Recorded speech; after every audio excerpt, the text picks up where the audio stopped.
दोस्तों, साल था 1991, दिन 17 जनवरी। इराक और कुवैत के एयर स्पेस में हर तरफ अमेरिका के बड़े बड़े एयरक्राफ्ट्स चक्कर लगा रहे थे।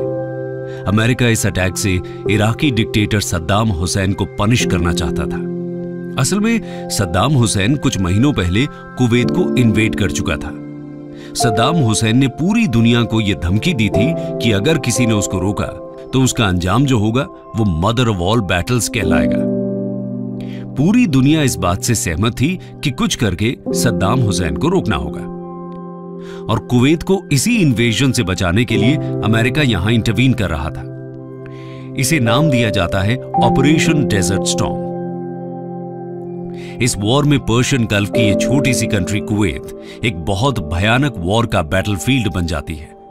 दोस्तों, यह दुनिया का पहला ऐसा वॉर था जिसको इंटरनेशनल मीडिया लाइव ब्रॉडकास्ट कर रही थी। इस वॉर में इतनी हाईटेक एडवांस्ड वेपनरी का इस्तेमाल हुआ था कि जो भी इस वॉर को स्क्रीन पर लाइव देख रहा था उसको अपनी आंखों पर यकीन नहीं हो रहा था। इसको देखकर ऐसा लगता था कि मानो कोई हाईटेक वीडियो गेम चल रहा हो और इसीलिए इसको वीडियो गेम वॉर नाम भी दिया गया। तो क्या थी इस वॉर की पूरी कहानी, ये आज हम डिस्कस करेंगे। आइए शुरू करते हैं।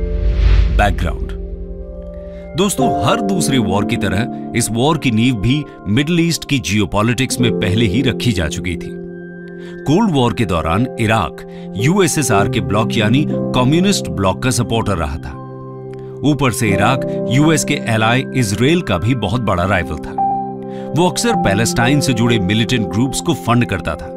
तो यूएस और इराक के संबंध शुरू से ही ज्यादा अच्छे नहीं थे। लेकिन इस वॉर के इमीडिएट रूट्स इराक और ईरान के बीच 8 साल चले ईरान इराक वॉर में ट्रेस किए जा सकते हैं। 1979 में ईरान में हुए रेवोल्यूशन का फायदा उठाने और अपनी रीजनल डोमिनेंस को एस्टैब्लिश करने के लिए इराक 1980 में ईरान पर हमला कर देता है। असल में ईरान के रेवोल्यूशन से कोई भी खुश नहीं था। यूएसएसआर तो इराक को पहले से ही सपोर्ट कर रहा था, लेकिन ईरान के खिलाफ इस युद्ध में अमेरिका भी छुपकर इराक का ही साथ दे रहा था। ईरान यहां अकेला पड़ गया था, लेकिन उसने अपनी पॉपुलेशन और कुर्द्स एथनिसिटी के लोगों को इराक के खिलाफ यूज किया। दूसरी तरफ इराक इन फोर्सेस पर केमिकल और बायोलॉजिकल वेपन्स यूज कर रहा था। खैर, इस 8 साल लंबी लड़ाई का एंड में कोई रिजल्ट नहीं निकला। दोनों में से किसी का भी ऑब्जेक्टिव पूरा नहीं हुआ और बिना किसी आउटकम के इस वॉर में लगभग 2 मिलियन लोग मारे गए। अगस्त 1988 में जब इन दोनों के बीच सीज फायर साइन किया गया, तब इराक पूरी तरह बैंकरप्ट हो चुका था। उनकी सोसाइटी में टेंशन्स अपने पीक पर थी। 8 साल चले इस लंबे वॉर ने इराक के ऊपर डेट का पहाड़ लाकर खड़ा कर दिया था। इसमें सबसे ज्यादा डेट उसने सऊदी अरेबिया और कुवैत से लिया था। वॉर के बाद दोनों ही देश अपना पैसा वापस मांग रहे थे। इराक ने इन पर डेट माफ करने का प्रेशर भी बनाया, लेकिन ये नहीं माने। ऐसे में इराकी डिक्टेटर सद्दाम हुसैन को इस क्राइसिस का केवल एक ही सॉल्यूशन नजर आ रहा था, और वो था कुवैत, जो एक तरह से ऑयल के फील्ड्स पर तैर रहा था। जी हां, कुवैत की कैपिटल सिटी के बाहर लगभग हर तरफ ऑयल के फील्ड्स बिछे हुए थे। वर्ल्ड के ऑयल रिजर्व्स का 10% हिस्सा इसी टाइनी कंट्री में मौजूद था और सद्दाम हुसैन की नजर कुवैत की इसी वास्ट वेल्थ पर थी। इराक और कुवैत के ऑयल फील्ड्स मिलाकर सद्दाम हुसैन दुनिया के 1/5 ऑयल रिजर्व का मालिक बन सकता था। तो इस डेट की प्रॉब्लम से निपटने और अपनी पॉपुलेशन का ध्यान भटकाने के लिए सद्दाम हुसैन ने कुवैत पर अटैक करने का फैसला कर लिया। इस अटैक के लिए उसने कुवैत के साथ चल रहे टेरिटोरियल डिस्प्यूट्स का सहारा लिया। इसके अलावा उसने कुवैत पर इल्जाम लगाया कि वो ओपेक के कोटा से ज्यादा ऑयल प्रोड्यूस कर रहा है, जिसकी वजह से ऑयल प्राइसेस गिर रहे हैं। इसके अलावा उसका क्लेम यह भी था कि कुवैत इराकी ऑयल फील्ड से साइड ड्रिलिंग कर रहा है। इन्हीं क्लेम्स का बहाना बनाते हुए वो फाइनली कुवैत पर अटैक लॉन्च कर देता है।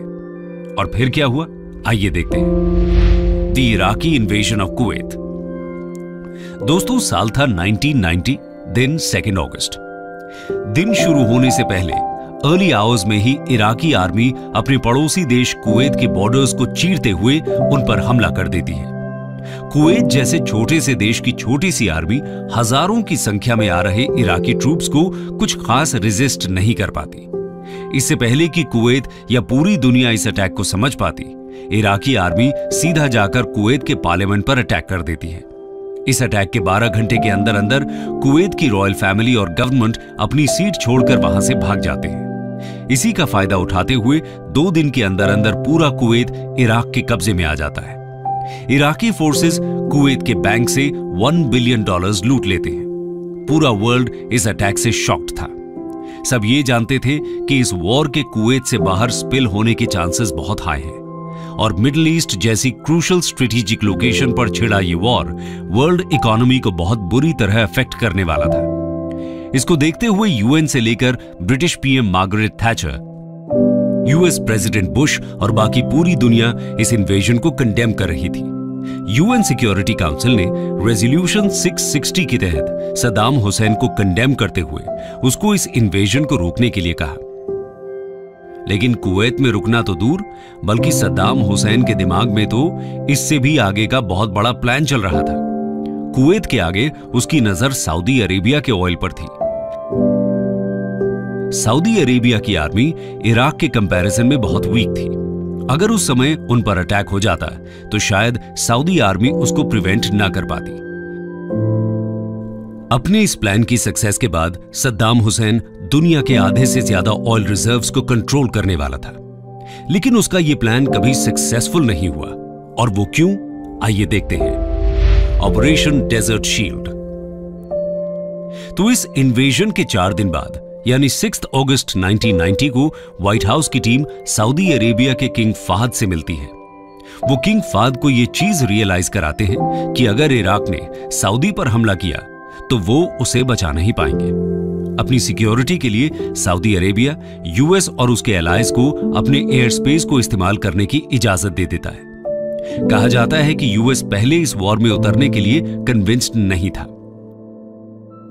लेकिन उसको कन्विंस करने में ब्रिटिश पीएम मार्गरेट थैचर का अहम रोल रहा।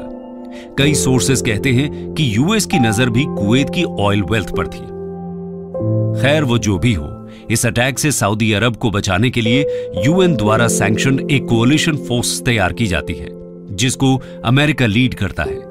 यूएनएससी के रेजोल्यूशन 661 के तहत इराक पर इकोनॉमिक सैंक्शंस लगाए जाते हैं और रेजोल्यूशन 665 के तहत उस पर नेवल ब्लॉकेड इंपोज कर दिया जाता है।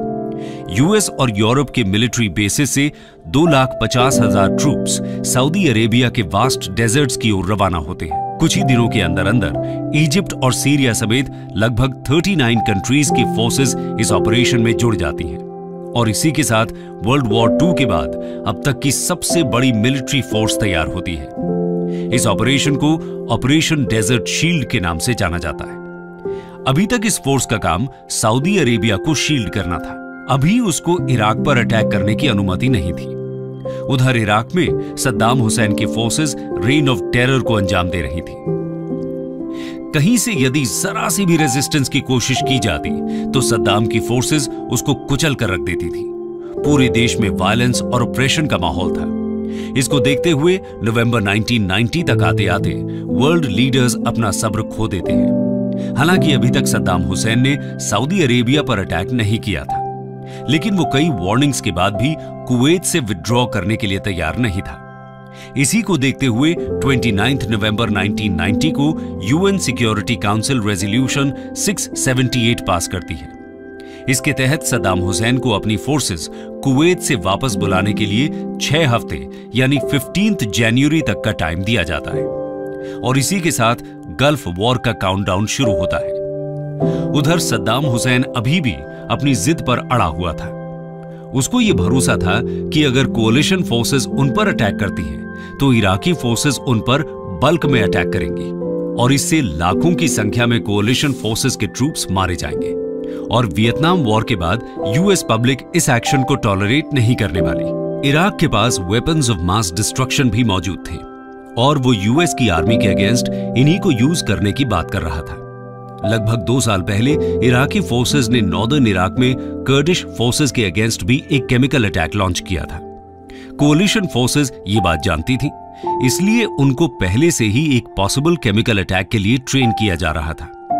लेकिन कोalition फोर्सेस के ज्यादातर ट्रूप्स यूरोपियन के माउंटेन्स में लड़ने के लिए ट्रेन थे। इनके लिए मिडिल ईस्ट के हॉट डेजर्ट्स पहले से ही जानलेवा साबित हो रहे थे। ऊपर से केमिकल अटैक के लिए की जा रही ट्रेनिंग और भी ज्यादा क्रिटिकल थी। तो इन फोर्सेस के आगे सबसे बड़ा थ्रेट इराक का केमिकल अटैक था।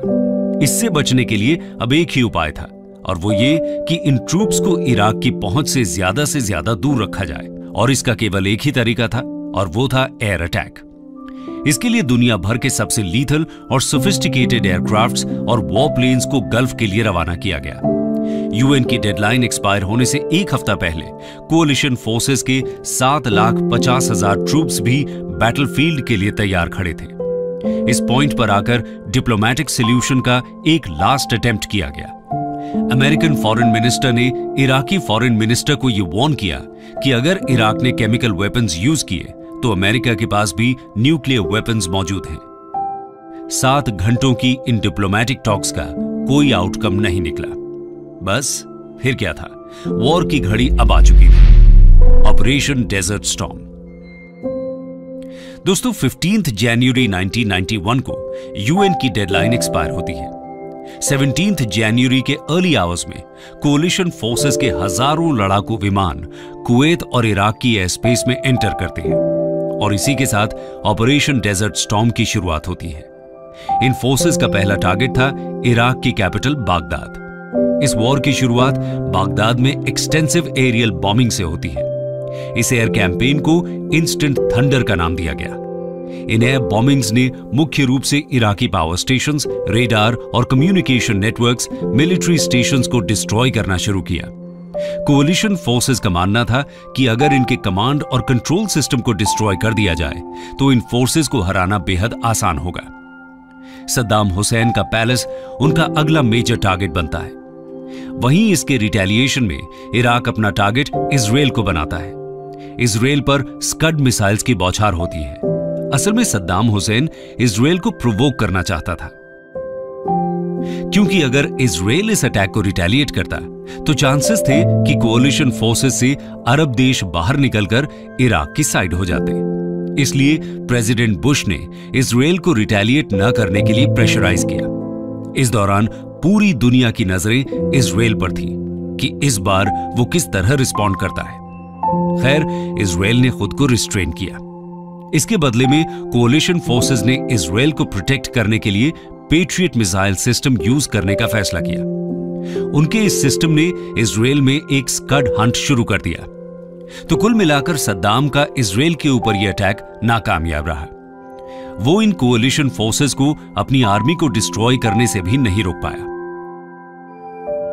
अब वो फाइनली सऊदी अरेबिया पर अटैक करने की तैयारी करता है, और इस बैटल को बैटल ऑफ खफजी के नाम से जाना जाता है। ऐसे में कोलिशन फोर्सेस को ग्राउंड पर लड़ाई के लिए उतरना ही पड़ता है। कुछ ही दिनों में सऊदी अरेबिया में हुए लॉसेस रिकवर कर लिए जाते हैं, लेकिन कोलिशन फोर्सेस का इराक में एरियल बॉम्बार्डमेंट अब भी जारी था। इसके रिटेलिएशन में सद्दाम अपनी आर्मी को कुवैत के ऑयल फील्ड्स को एक्सप्लोड करने का ऑर्डर दे देता है। यह एक बहुत बड़ा ह्यूमैनिटेरियन और इकोलॉजिकल डिजास्टर साबित होता है। कुवैत बुरी तरह जल रहा होता है।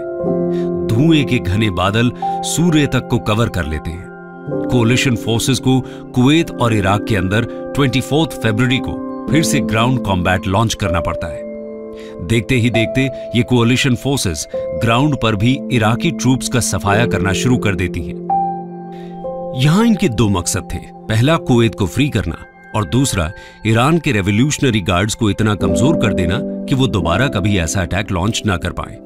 और 27 फरवरी तक आते आते कोलिशन फोर्सेस काफी हद तक इन दोनों चीजों में सफल हो जाती हैं। 27 फरवरी को सद्दाम हुसैन अपनी फोर्सेस कुवैत से वापस बुला लेता है, लेकिन उनकी आर्मी रिट्रीट करते वक्त भी कुवैत के ऑयल फील्ड्स में आग लगाकर यहां लैंड माइंस बिछा देती है। इससे कुवैत का बहुत बुरी तरह डिस्ट्रक्शन होता है। खैर, 28 फरवरी को यह कॉम्बैट फेज खत्म होता है और प्रेसिडेंट बुश कुवैत का लिबरेशन अनाउंस कर देते हैं। सद्दाम हुसैन से उसके सभी वेपन्स ऑफ मास डिस्ट्रक्शन को डिस्ट्रॉय करने के लिए कहा जाता है, लेकिन सद्दाम हुसैन इस वॉर के बाद भी कई सालों तक इराक पर रूल करता है। इस वॉर के बाद इराक की इकोनॉमी और इंफ्रास्ट्रक्चर पूरी तरह डिस्ट्रॉय हो जाती है, जिसकी असल कीमत आज तक उनके सिटीजन्स चुकाते आ रहे हैं। सद्दाम हुसैन को हटाने के लिए यूएस 2003 में यहां फिर से एक वॉर लॉन्च करता है जिसको आज इराक वॉर के नाम से जाना जाता है। तो दोस्तों, ये थी कहानी 20th सेंचुरी के आखिरी सबसे बड़े और अब तक के सबसे सोफिस्टिकेटेड वॉर की।